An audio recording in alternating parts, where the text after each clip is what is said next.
Hey, this is Pat, and today we're checking out the all-new Street and Steel Kickstarter 2 riding shoes. Now, the Kickstarter 2s are, in my opinion, an awesome update to the original Kickstarters in Street and Steel's line. The original Kickstarters kind of looked like more of an old-school DVS skating shoe. I think the new updated Kickstarters are moving to a full pebbled leather main construction and give off more of a PF Flyer, Converse, Chuck Taylor styling to it, and I am here for it. I think these look really nice. I think they fit very nice, which I'll talk about in just a second. But the overall look of these is a great full grain pebbled cowhide. It's about 1.8 millimeter throughout, but it gives a lot of those moto protections while being something that you can easily wear to a bike night. You can wear off the bike, walking around, or just to work if you are riding to work, which I know is what I look for in riding shoes. So I dig that Street and Steel is updating these to be a little bit more stylish in the workplace, at least for myself and my styling preferences.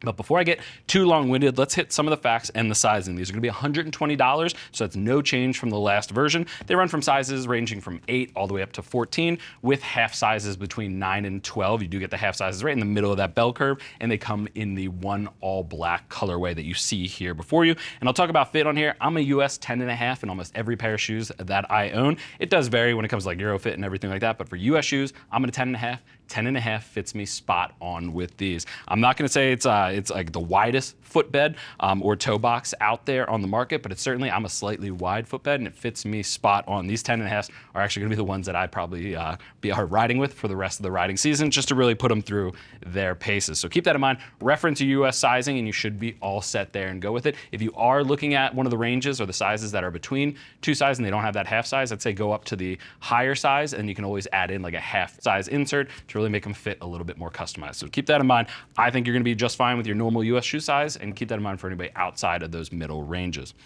But I did mention it before, full grain pebbled cowhide main construction. You can really see the nice pebbling that goes all the way throughout these. I think they have a great look to them. Gives a little bit of a classic look to this styling as well. But let's start up at the top, work our way down here. You do have flat lock laces all the way down, and it is double reinforced leather on each side. There's no specific eyelets, so just be careful you're not like cranking down on these when you are going to tie them up. But they are reinforced with double layers of leather there, and it is double stitched reinforced throughout the entirety of the boot.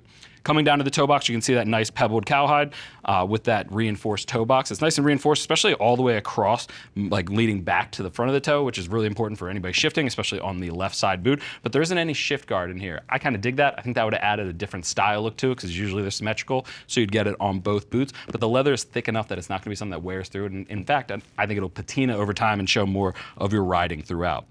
Little bits of perforation popping up on the tongue as well as off to the side just to allow a little bit of airflow through there.